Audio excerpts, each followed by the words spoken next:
Ladies and gentlemen, welcome. It's my pleasure to welcome you all back to our quarterly investment and market update. We're back for 2024, and we're here thanks to Virtual Financial Advice. In case you don't know who I am, my name is Paul Jansen. I'll be your host for today. Now, it's great to be back and to have all you guys back for 2024 as well. And firstly, let me welcome our CEO from Virtual Financial Advice, Adam Bicerovic. How are you? Good, thanks, mate. Good, fantastic. Good to have you here, mate. Cheers, mate. Now, you've had a nice little break. You've spent some time in India as well. Tell us a little bit about that.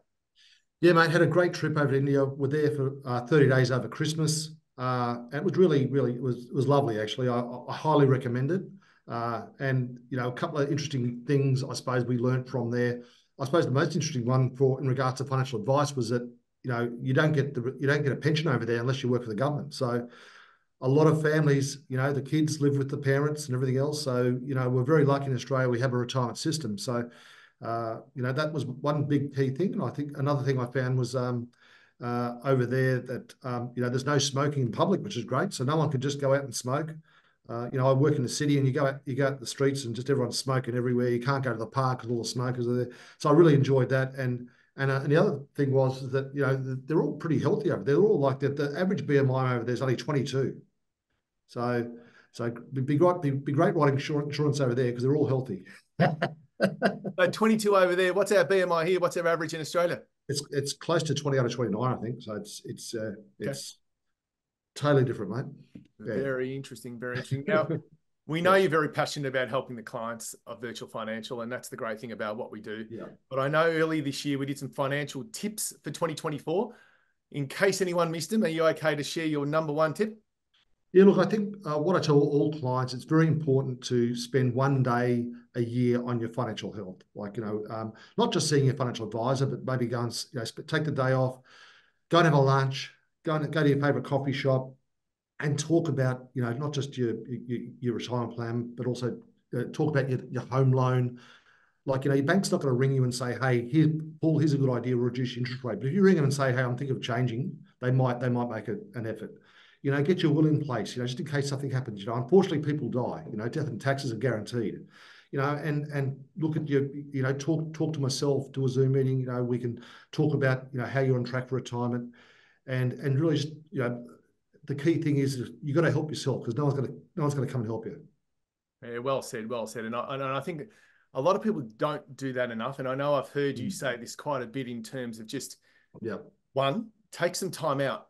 None of us really take that time out. We go, and we wonder why then it's June 30. So I agree with you. Take that time out, do it with your partner, set some goals, do the financial health check that's on the Virtual Financial website. It takes 5 minutes and it's a great little check into maybe what you do have, what you don't have.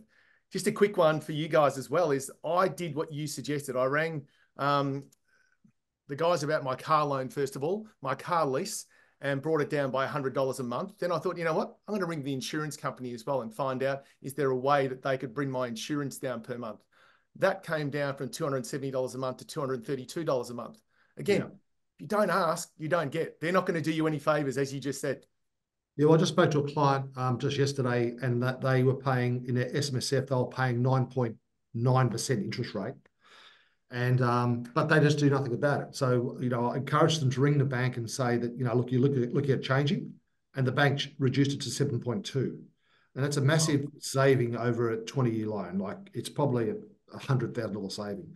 You know, but if they didn't do it, that bank's not going to ring them and say, here's a good idea. Yes. You know, you've got to be proactive for sure. Yes. And just while we're on about that, just a general advice warning. Yes. You know, like today's all about information. You know, we haven't taken into account any of your personal objectives or needs or financial needs. So, you know, obviously, if you want financial advice, please make an appointment to see us or one of the advisors at Virtual Financial, and we can go through it individually. Brilliant. And I was just about to remind you about that. So I'm glad that you got in before I reminded you, which was good. Mate, we've got two special guests joining us today for our quarterly investment and market update. I know they're very special to you at Virtual Financial. How about you introduce them? Yeah, well, obviously Rob Coyte's the CEO of Chartreux, and he does a mountain of work in regards to the licensing and the practice, but also he's on the investment committee and really drives hard the MDA, so the managed discretionary account that we use for our clients, and does a great job. And Nick is one of the managers of one of the portfolios that we use, who also does a great job. And so, want to have these guys on here to kind of give us an update on where things are at, so our clients are informed, and if they want to ask any questions, they can. Yeah. Brilliant. Great little introduction. Gents, how are we? Good, thank you. That's good. Nick, you're on the Sunshine Coast, and Rob, you're coming to us from Newcastle. Sunny Newcastle, Paul. Sunny Newcastle. We were just talking about that. It's like 39 degrees here in Melbourne today, our hottest day. So we're indoors, that's for sure, with the cooling on. We don't usually get these sort of temps. Yeah. That's now. Let's check in a couple of hours, shall we? That's very true. I was saying that to Adam before that, yep, I think we're due to drop down from 39 at 6 o'clock to 26 at 7 o'clock. So cool change coming through. All right, let's kick off with you, Rob. Mate, what can you tell us about the market? Give us a bit of a market update to, into a new calendar year. Inflation rates interesting down here, maybe up in the US. What can you tell us? Yeah, so basically the last quarter of the last calendar year, markets got very excited. They come to the conclusion that inflation was beat, and that saw basically bonds fall from a rate of around about 5% in the US to less than 4%, which is a big move, a very big move. And basically what they were saying, what the markets were saying is, well, we think there's going to be interest rate reductions coming from the central bankers because inflation is no longer an issue, and this is all wonderful news. So the stock market took off, and we had some pretty big returns for the quarter in regards to shares. So Aussie shares was over 8%. International shares was over 11%. So big movements for the quarter. We are a little bit more circumspect. We don't think inflation is gone by any stretch of the imagination. We note that inflation has traditionally come in waves, and to look at inflation through a historical lens, you have to go back a while. So not many people working today remember actually what inflation's like. We don't think this one's going to be any different. We think that inflation will be around for a while, and it's just not going to be what's driving markets, which has been driving markets for a long period of time, is central banks. Central banks easing on policy, rates go down, markets, everything else goes up. We think those days are numbered for a number of reasons. First and foremost, US government debt. So it's actually interesting to have markets behaving like markets. There's real alternatives at the moment. People don't necessarily need to dump their money in equities. They can park their money in a bank account and get 5%. And that's an alternative that's, is very plausible for a lot of investors. Whereas if we did that 5 years ago, you're sitting in cash, you're earning nothing. So interesting dynamics. And from our perspective, we're excited about the prospects of having real markets return, and the ride that and the challenges that it brings. Brilliant. So is there anything you can elaborate on with regards to, let's say, the Aussie equity markets, bond markets, and even the unlisted property markets? Yeah, sure. So, well, I think particularly the equity markets. The equity markets, they've pretty much gone nowhere since the end of the year. But we do think that equity markets have got well ahead of themselves. As I said, I think investors are conditioned to do whatever central banks do. And there is a consensus in the market that the central banks are going to cut rates. I think the market was pricing in at the end of the year 6 interest rate decreases this year from the Fed. That's a ludicrous amount of cuts, particularly when we still have inflation. So I think the market's got a fair bit ahead of itself. But in saying that, there's always parts of the market that provide good opportunities. There's sectors that we're concerned about, and we've talked about the Magnificent Seven in the past. Those group of tech companies in the US that valuations are just obscene. But in saying that, we do think that the sectors out there that provide good value and opportunity for long-term investors. So it's a matter of making sure that, you know, we're getting exposure to the risks that we're comfortable with and mitigating the ones that we're not comfortable with. Well said, well said. And I think you mentioned tech companies before, so I'm just going to throw to this one. This is an interesting one because I know there's a lot of hype at the moment around, let's call it electric vehicles. We're being flooded with the market from Japan and China as well, and obviously Tesla's the big one that came here. Then there's talk about, let's say, the batteries that go to charge those particular electric vehicles. Have you got any thoughts of, is that a good investment? Is that something people should look at? What are your thoughts on that?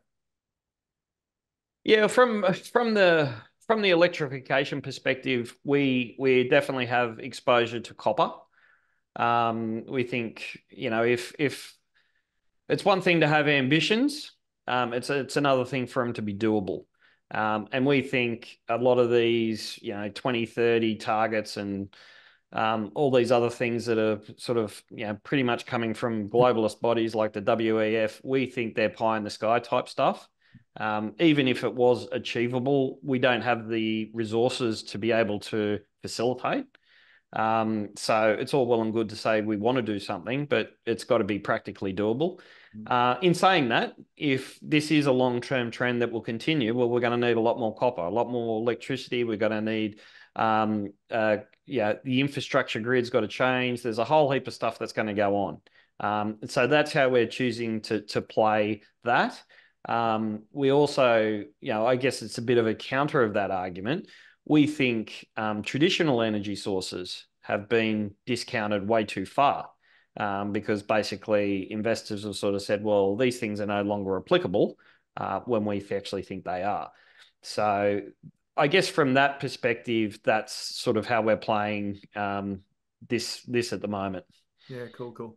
Adam, have you got anything to add? Because that's interesting, because even understanding or knowing through an avenue like this, when you talk about copper, you know, it's something I probably wasn't aware of in terms of to drive that. You probably see what's out there, but you don't see what goes into that. So you're saying copper is a key market in all of those drivers. Yeah. And look, with a couple of the direct shares that we are having in our portfolios at the moment, one of them is BHP, which, you know, copper's a huge market for them, and they see kind of copper doubling over the next 20 to 30 years. So it's definitely a market that, you know, direct shares that we've got in our portfolios, as Rob said. Yep. Brilliant. Rob, I heard you talk about at the end of probably the last quarter, I think, when we were having a chat, you spoke about the term, I picked this up and I wanted to bring this up, the term risk on. Are you okay to go into a little bit more detail about what you mean by risk on when it comes to investing? Yeah, well, I mean, it was exactly what last quarter was. It was basically the inflation number come down. Well, they were happy with the inflation number. It depends when you get markets, but they liked the inflation number. So basically that was a green flag to start partying. And so basically, you know, people started, the risk on is, well, they're taking more aggressive view on the outlook for the economy, stocks, bonds, you know, all of those sorts of things. So that's predominantly what risk on is. And the market goes through periods of risk on, risk off, and the ebbs and flows that go with it. Brilliant. Adam, anything you've got to add there, mate? Yeah, look, it's just, I think it's just interesting times with what's happening in the market. So, you know, that's why, you know, I kind of put my trust in Rob and Nick and so forth. You know, it's very interesting times with inflation and everything. Yeah, for sure. It's a good little segue. Let's, Nick, it's great to have you here, mate. I think thank you. Last time we caught up was we had some drinks at the lodge, I think, didn't we, in Brisbane that day? That's correct. Yeah, that was good. Good night. It's great. And the funny part is we spoke about having you on this back then. So it's great to have you on this, which is fantastic. So welcome again, mate. Thank you. Thanks. Nick, tell us a little bit about how Charters works. You know, I hear Adam all the time talk about how wonderful the things that Charters does, but I think it's a very the way that you do things is very different to others. So I'm interested to hear from you to how Chartist works, and including the strategies that you obviously provide commentary about. Are you okay to go into that for us? Sure, absolutely. So my history is I started trading when I left school. So I've been trading for 37 years now. And everything we do is very different from your kind of standard fund manager. We solely concentrate on what's called technical analysis as opposed to fundamental analysis. So if we were to go into a brokerage operation or a research house, it would be purely fundamental information. And in Australia, technical analysis or technical research is few and far between. You would be hard pressed to find any institution in Australia that would do that. If you go to the US, every bank, every brokerage has huge technical analysis departments, believe it or not. It's just not something that's done here in Australia. So technical analysis is solely the focus on the price and the volatility, the volume that a stock brings or the market brings, as opposed to what's driving it. Now, classic technical analysis is looking at charts, chart patterns, that kind of stuff. That's not what we do. We're a specialized branch in that we program computers to calculate momentum, calculate strategies, for example, and they are able to tell us what to buy and sell. And the beautiful thing with doing this is we can go back in history. We've just talked about an inflationary period of time. So we can go back in history 20 years, 30 years, 40 years, and apply these algorithmic rules, if you like, to the stock market at those particular points in time. And it's like Google Maps, it's giving us an understanding of what the journey will look like. What's happened in the past will tend to kind of continue into the future, more or less. It's not exactly precise, but it gives us a very good indication. So we don't look at fundamentals of companies.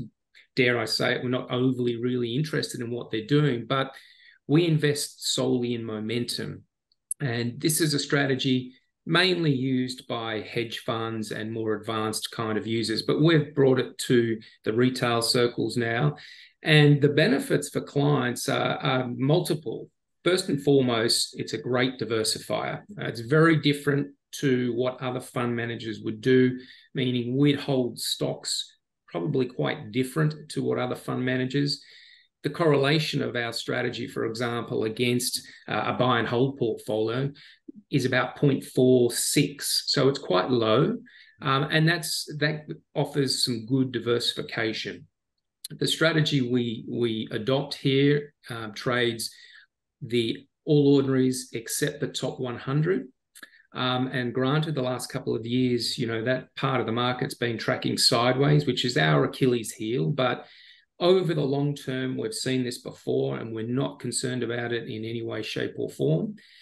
The other benefit with our strategy that makes it very, very different to a standard offering is that we have a mandate that we can go to cash. So we are actually an active type of investment strategy. And if we look back to extended periods of decline, such as the GFC, we weren't involved in that. We sat in cash. And that obviously can help the return profile. And it can also make investors very, very comfortable, because there's nothing worse than, sitting in an investment, watching it go down, in those days, 50%. So we're simply riding the momentum of the market. We're not trying to pick a bottom. We're not trying to pick a top. The last thing that differentiates us is we're not attempting to forecast or predict. We don't have to forecast or predict. Momentum on a market level, on a sector level, and even down to a stock level will draw us into that particular position. So, for example, at the moment, there's several parts of the market. You mentioned copper earlier on. We will automatically be drawn into those parts of the market and into those stocks that are leading that sector simply by momentum.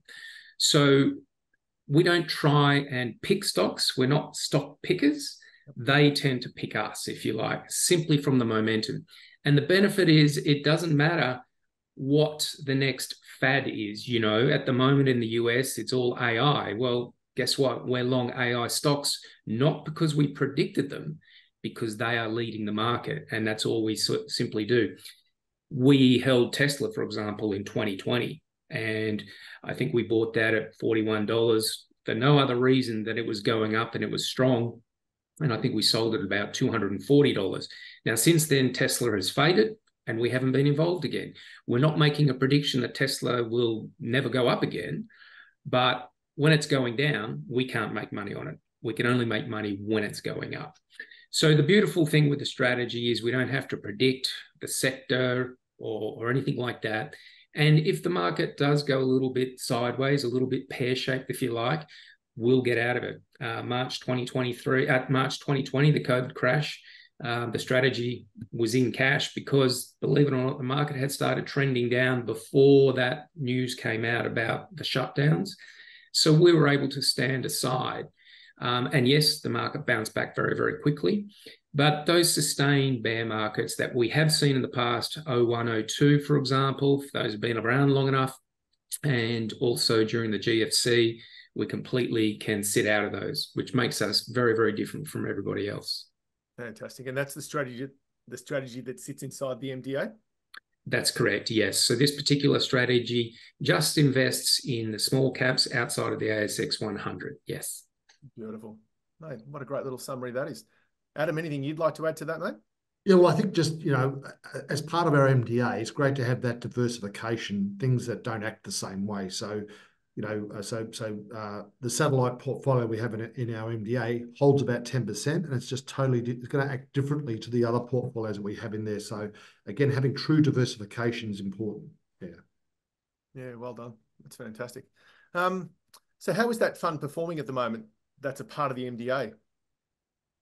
So we've had a couple of good months in the last couple of months. And prior to, well, if we took it in summary over the last couple of years, it's been very, very difficult. I'm not hiding that fact. As I said, that's the Achilles heel of this kind of strategy. Every fund manager has some kind of an Achilles heel. But I'm not concerned about that. You know, we talked about copper and effectively BHP. If we were to equal capitalize every stock on the ASX, you will find that it's basically gone sideways for 2 years. Now, in the mainstream media, we're reading that the ASX is hitting all-time highs. Well, that's true on a capitalized basis, and that's solely for just a handful of little stocks, well, not little stocks, but the likes of BHP and Commonwealth Bank, as an example. Because their market capitalization is so large, it has a bigger impact on the bottom line. But as we know, over the longer term, growth stocks really do shine over the longer term.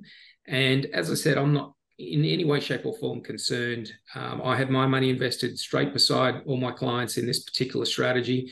And we've seen these times before. And I think, you know, the most important takeaway, especially on the retail side of things, is you just need a simple kind of a strategy and apply it for the long term. That's the secret. You know, a lot of people tend to chop and change. They chase performance, and that's the absolute worst thing you can do, because most of the time you're going to be getting out at the best time to get in, and vice versa. So a simple strategy applied over the longer term is going to be your bread and butter, and that's exactly what we offer. Great advice. Great advice. And thank you for that. Really, really appreciate it. Adam, I might throw to you, mate. Let's talk about two of the top stocks. I know we tossed this around quite a bit when I'm up there in Brizzy. And so tell me about analysing two top current stocks. I can't get that out. Two top stocks. Right. So what have you got for us? Well, obviously BHP, we said before, that's kind of a key one we're using with the copper and, you know, the 20, 30-year strategy. And the other one's Woodside Energy, because obviously oil and gas, you know, it's a big major player at the moment, and we see that going forward with energy. So we've definitely got those two stocks as probably our two key ones for moving forward in our portfolios, and they're in our MDAs. Yep. Brilliant. And Rob, I might throw to you now, mate, following just Adam's top stocks, if I can get that out properly. Let's talk about opportunities other than that Adam just mentioned for 2024. We're here on the 22nd of Feb. what do you believe are the opportunities presenting themselves for this calendar year? Yeah, look, I think if someone held a gun to my head and said I could only buy one thing, it would definitely be gold or gold miners. I think commodities and resources per se, I think they're in a good spot for the next number of years. As the world gets more developed, as in Australia, we don't understand that, and Adam went and saw it in India, there's still a lot of people that live, in poverty, basically.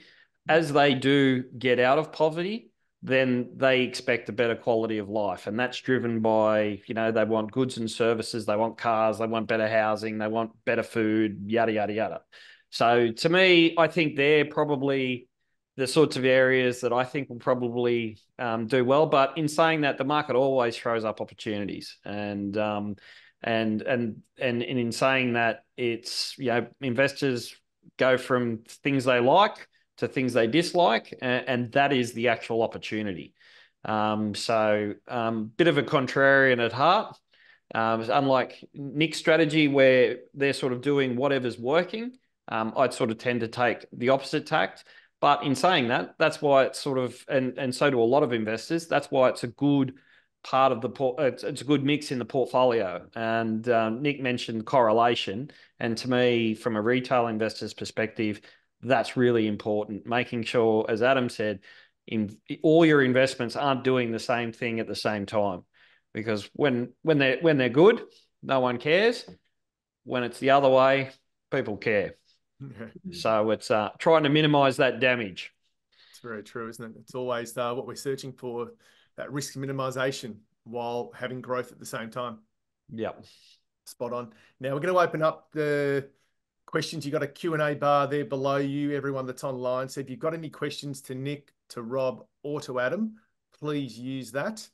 But while we're waiting on any questions to come through, Rob, do you foresee any likely changes that are going to come through in 2024 that you can share? Yeah, yeah, absolutely. There'll always be movements. I think at the moment, the way we've got ourselves positioned is rather defensive.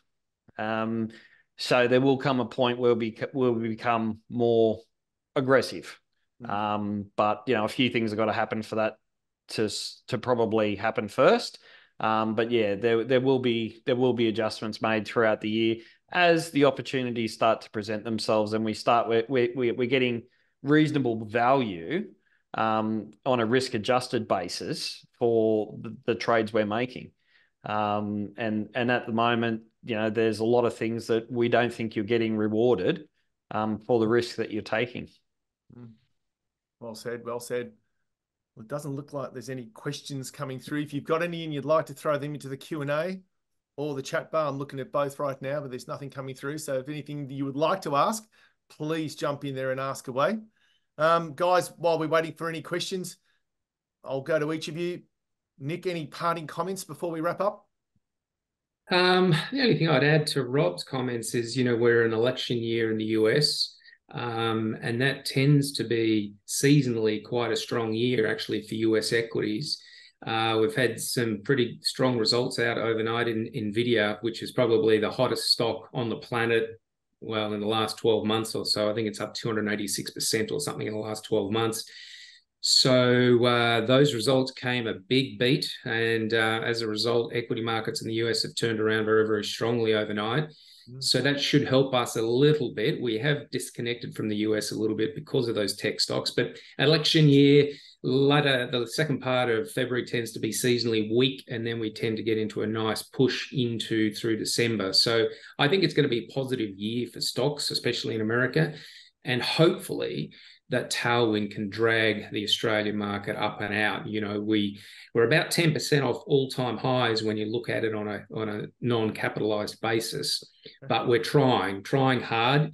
The beautiful thing with markets that move sideways for an extended period of time is the longer they move sideways, the bigger the move out. So the fact that we've been moving for 18 months sideways suggests to me that when the time comes, and what the driver is, I don't know, it could be lower interest rates, whatever, we should, in theory, get a very, very nice push higher in the Australian stock market. So I'm looking forward to that.